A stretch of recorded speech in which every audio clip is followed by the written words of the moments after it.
Hello students, welcome to Superman channel. Today we are going to start with a new story, A Baker from Goa. This story has been taken from the chapter Glimpses of India. It is written by Ruzio Rodriguez. I'll explain the whole story in Hindi so that you can understand better. So let's begin with the explanation. Start करने से पहले ये जो story है ये कहीं ना कहीं पोर्चुगीज लोगों से रिलेटेड है। क्यों? क्योंकि गोवा को पोर्चुगीज लोगों ने 450 इयर्स तक रूल किया था और उनके रूल करने के कारण जो गोवन ट्रेडिशन है और जो गोवन लाइफस्टाइल है उसमें एक पोर्चुगीज टच देखने मिलता है। Now let's begin with the story. Our elders are often heard reminiscing nostalgically about those good old Portuguese days, the Portuguese and their famous loaves of bread.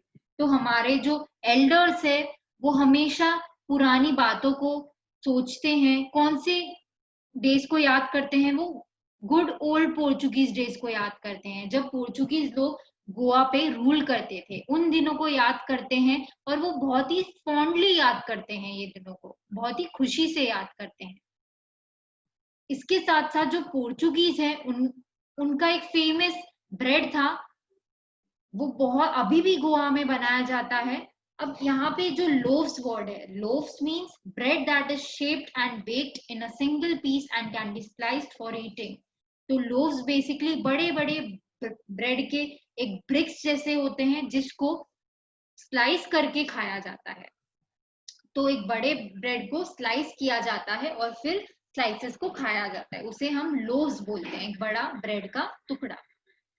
Those eaters of loaves might have vanished, but the makers are still there.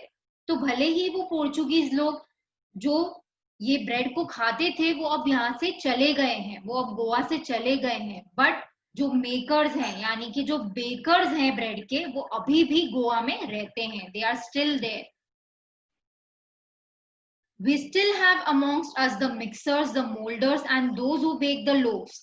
Those age-old time-tested furnaces still exist. The fire in the furnaces has not yet been extinguished. तो अभी भी गोवा में हमें mixers देखने मिलते हैं। Mixers यानी जो डो का मिक्स प्रिपेयर करते हैं, डो मिक्स जो प्रिपेयर करते हैं उसे मिक्सर्स बोलते हैं। फिर हमें मोल्डर्स यानी डो को जो शेप देने का काम करते हैं उसे मोल्डर्स बोलते हैं। और लोव्स जो बेक करते हैं, जो बेकर्स रहते हैं, वो हमें देखने मिलते हैं। तो तीनों लोग हमें देखने मिलते हैं, मिक्सर्स, मोल्डर्स और bakers. Those age old time tested furnaces यानी कि जो पुराने जमाने के फर्नेसेस थी, जो पुरानी टाइप की ओवन थी, वो अभी भी गोवा में स्टिल एग्जिस्ट, अभी भी वो एग्जिस्ट करती है। और जो पुरानी फर्नेसेस है उसमें से जो आग है वो अभी भी बुझी नहीं है, अभी भी वो आग बुझी नहीं है। अभी भी वो ही पुराने तरीके से जो बेकर्स हैं वो ओल्ड ट्रेडिशन निभा के वैसा ही बेक करते हैं ब्रेड को। The thud and jingle of the traditional baker's bamboo heralding his arrival in the morning can still be heard in some places. तो आज भी जो बेकर है वो अपने साथ बाम्बू लेके आता है, एक बाम्बू स्टिक लेके आता है और वो स्टिक पे जिंगल्स लगे हुए हैं, झुंझुनी जो झुंझुने होते हैं वो लगे हुए हैं। और जब वो अपनी स्टिक को पटकता है जोर से जमीन पे, ग्राउंड पे, तब थड़ की भी आवाज आती है, थड़ से एक आवाज आती है और जिंगल, जो जिंगल उस पे लगे हुए हैं वो भी छम छम करता है। Maybe the father is not alive, but the son still carries on the family profession. तो भले ही वो जो फादर है, जो बेकर हुआ करता था, वो अब मर चुका है, बट जो उसका बेटा है वो अभी भी उसके फैमिली प्रोफेशन को आगे बढ़ा रहा है, यानी कि उसका सन भी बेकिंग कर रहा है। These bakers are even today known as padder in Goa. तो आज भी ये बेकर्स किस नाम से जाने जाते हैं? पैडर से। Pader is a word for baker in Portuguese language. तो आज भी उन्हें वो पैडर के नाम से जाने जाते हैं गोवा में। During our childhood in Goa, the baker used to be our friend, companion and guide. अब यहाँ पे जो राइटर है वो अपनी खुद की बात कर रहे हैं, अपनी खुद की स्टोरी बता रहे हैं अपनी चाइल्डहुड की। वो बोल रहे हैं कि जब मैं छोटा था तब जो बेकर है वो हमारे फ्रेंड हुआ करते थे, हमारे कंपेनियन हुआ करते थे और हमारे गाइड हुआ करते थे। He used to come at least twice a day. वो दिन में 2 बार आते थे, 2 बार राउंड मारते थे अपने ब्रेड बेचने के लिए।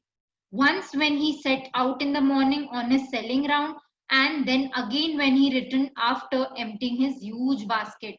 तो सबसे पहले वो लोग सुबह सुबह अपने ब्रेड सेल करने निकलते थे और वापस रिटर्न आते टाइम वो लोग की जो बास्केट थी वो पूरी खाली हो जाती थी, क्योंकि सारे जो गोवा के बच्चे हैं, गोवा में जितने भी बच्चे रहते थे वो बहुत ही एक्साइटेड होते थे ब्रेड खाने के लिए, और जो बेकर है उसकी पूरी बास्केट खाली हो जाती थी।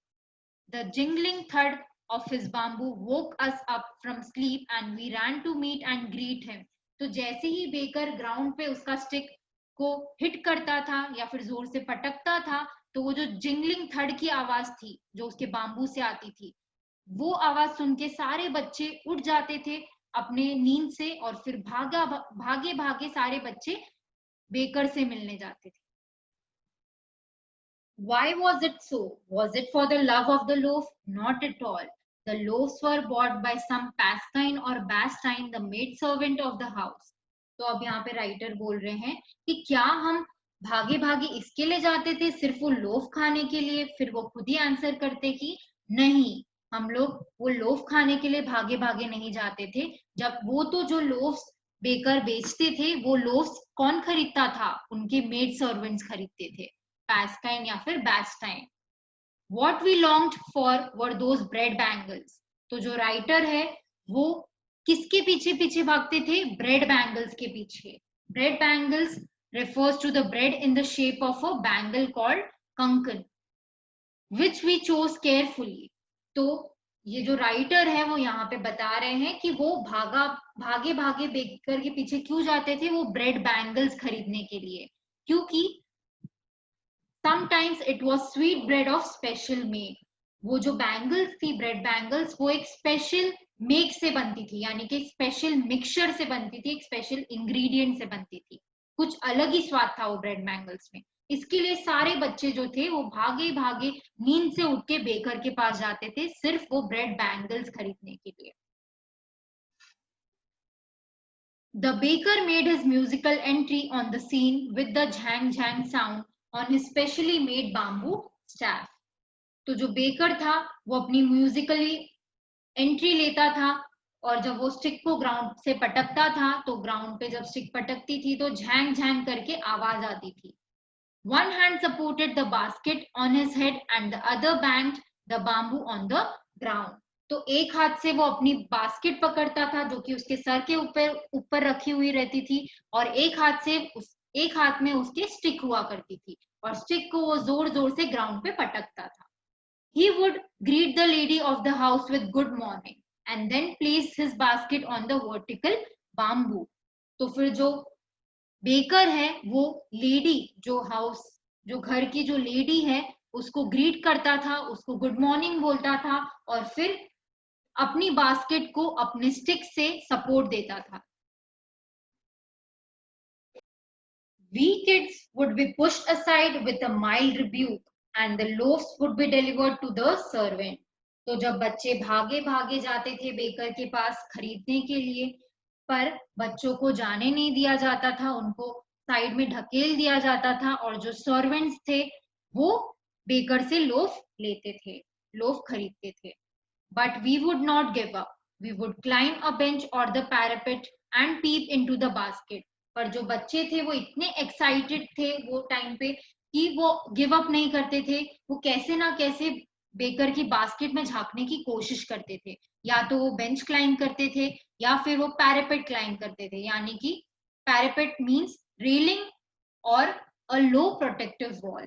तो कभी कभी वो लोग वॉल को क्लाइंब करके उसकी बास्केट में पीप करने की कोशिश करते थे। Somehow I can still recall the typical fragrance of those loaves for the elders and the bangles for the children. तो अभी भी राइटर को वो स्मेल, जो टिपिकल स्मेल है, वो याद आती है लोव्स की, और वो बोल रहे हैं कि जो लोव्स हुआ करते थे बड़े बड़े ब्रेड के, वो एल्डर्स लेते थे, और बैंगल्स बच्चों के लिए हुआ करते थे। तो basically loaves for the elders, यानी कि जो बड़े थे घर के वो लोव्स खाते थे, और बैंगल्स बच्चों के लिए थे। Then we did not even care to brush our teeth or wash our mouths properly. And why should we? Who would take the trouble of plucking the mango leaf for the toothbrush? तो यहाँ पे जो writer है वो describe कर रहे हैं कि वो इतने एक्साइटेड हो जाते थे वो ब्रेड बैंगल्स खाने के लिए कि वो सुबह सुबह ब्रश भी नहीं करते थे, और अपना मुंह साफ भी नहीं करते थे, वॉश भी नहीं करते थे प्रॉपरली। वो यहाँ पे बोल रहे हैं कि हम क्यों करें, कौन इतनी तकलीफ लेगा वो मैंगो लीफ तोड़ के टूथब्रश बनाने की। And why was it necessary at all, the tiger never brushed his teeth, hot T could wash and clean up everything so nicely after all. तो यहाँ पे जो राइटर है वो बोल रहे हैं कि कौन इतना एफर्ट लेगा मैंगो लीफ तोड़ के ब्रश करने के लिए। और यहाँ पे वो एग्जाम्पल देते हुए बोल रहे हैं कि जो टाइगर है वो भी तो अपने टीथ कभी ब्रश नहीं करता, और अगर हम चाय पियेंगे, गरम गरम चाय पियेंगे, तो उससे तो हमारा जो मुंह है वो क्लीन हो जाएगा एकदम अच्छे से। Marriage gifts are meaningless without the sweetbread known as the bowl, just as a party or a feast loses its charm without the bread. तो यहाँ पे जो राइटर है वो बोल रहे हैं कि जो मैरिज गिफ्ट्स एक दूसरे को भेजा जाता है, वो मैरिज गिफ्ट्स में स्वीट ब्रेड को अगर ना भेजे, वो स्वीट ब्रेड का नाम है बोल, एक स्पेशल स्वीट ब्रेड भेजा जाता है जिसको बोलते हैं बोल। तो फिर वो अगर बोल को ही ना भेजे तो मैरिज गिफ्ट मीनिंगलेस हो जाएंगी। जैसे कि एक पार्टी में अगर ब्रेड ना रहे वो पार्टी का चार्म खो जाएगा, वैसा ही मैरिजेस गिफ्ट वर्थलेस हो जाएंगे। तो इससे पता चलता है कि जो गोवा ट्रेडिशन है उसमें मैरिज में भी ब्रेड, एक स्पेशल स्वीट ब्रेड प्रिपेयर किया जाता है, और पार्टी या फिर फीस्ट हो उसमें भी ब्रेड खाया जाता है। Not enough can be said to show how important a baker can be for a village. The lady of the house must prepare sandwiches on the occasion of her daughter's engagement. तो इससे ही पता चलता है कि जो baker है village का वो कितना इम्पोर्टेंट है। अगर बेकर नहीं रहेगा तो बहुत सारी स्पेशल ओकेजन्स वर्थलेस हो जाएंगी। और जो हाउस की लेडी है वो स्पेशल सैंडविचेस प्रिपेयर करती है अगर उसकी डॉटर का एंगेजमेंट है तो। डॉटर के एंगेजमेंट के दिन जो घर की लेडी होती है, मेन लेडी, वो क्या प्रिपेयर करती है? She prepare sandwiches. Cakes and Bollenhaas are a must for Christmas as well as other festivals. तो जो cakes and Bollenhaas is another name for coconut cookies. उसको बोला जाता है Bollenhaas। तो जो केक और कोकोनट कुकीज है वो क्रिसमस के ओकेशन पे बहुत ज्यादा जरूरी है, बहुत ज्यादा स्पेशल माना जाता है। तो अगर क्रिसमस हुआ तो केक और बोलेनहास खाया ही जाता है, और as well as other festival के टाइम पे भी। Thus the presence of the baker's furnace in the village is absolutely essential. इसके लिए बेकर का जो फर्नेस होता है, यानी कि जो बेकर जिसमें बेक करता है फर्नेस में, वो फर्नेस होना बहुत ज्यादा जरूरी है। क्योंकि गोवा का जो ट्रेडिशन है, एक भी ट्रेडिशन या फिर एक भी फेस्टिवल बिना स्पेशल ब्रेड, बिना स्पेशल केक या कुकीज के खत्म ही नहीं होता। The baker or bread seller of those days had a peculiar dress known as कबई। तो जो बेकर या जो ब्रेड सेलर हुआ करता था पुराने टाइम्स में, राइटर के जमाने में, वो लोग एक ड्रेस पहनते थे, peculiar, that means different to what is normal. एक अलग सी ड्रेस पहनते थे जिसका नाम था कबई। कबई बोला जाता था वो ड्रेस को। It was a single piece long frock reaching down to the knees. तो वो ड्रेस कैसी थी? वो एक सिंगल पीस फ्रॉक जैसी ड्रेस थी जो कि नीज तक आती थी, नीज की लेंथ की थी। In our childhood We saw bakers wearing a shirt and trousers which were shorter than full length ones and longer than half pants. तो जब राइटर अपने चाइल्डहुड की बात बता रहे हैं, वो बोल रहे कि हमारे टाइम पे बेकर्स एक शर्ट पहना करते थे, उसके नीचे ट्राउजर्स पहनते थे, जो कि फुल लेंथ ट्राउजर्स नहीं होती थी, ना कि नी से ऊपर होती थी. ट्राउजर्स थोड़ी सी नी से नीचे रहती थी, दैट इज 3/4 लेंथ की होती थी. Even today, anyone who wears a half pant which reaches just below the knees invites the comment that he is dressed like a padder.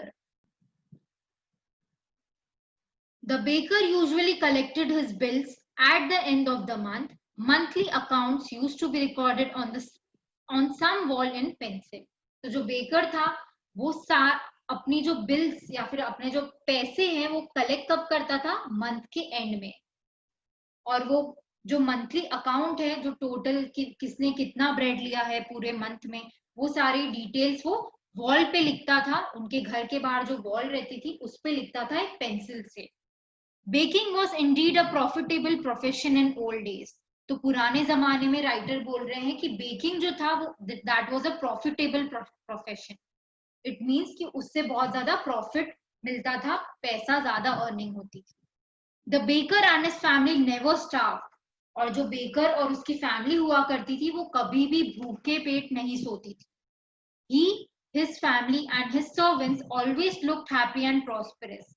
जो बेकर है, उसकी जो फैमिली है और उसके जो सर्वेंट्स थे, वो हमेशा जब भी देखो खुशी खुशी रहते थे और एकदम प्रॉस्पेरस रहते थे, एकदम सक्सेसफुल लाइफ जीते थे.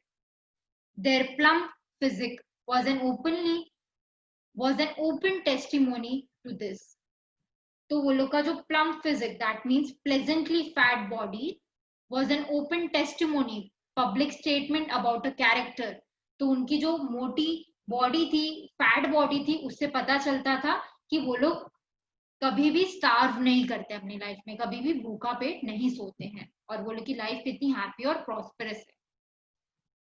Even today any person with a jackfruit like physical appearance is easily compared to a baker. तो आज के जमाने में भी गोवा में अगर किसी का फिजिकल अपीयरेंस एक जैकफ्रूट के जैसा है, यानी कि अगर उसका फिजिकल अपीयरेंस थोड़ा मोटा है, वो थोड़ा सा मोटा है, तो उसे एनालाइज कर लिया जाता है कि ये एक बेकर ही होगा, तभी ये इतना मोटा है. Thanks for watching. Please watch the part 2 Coorg in the next video.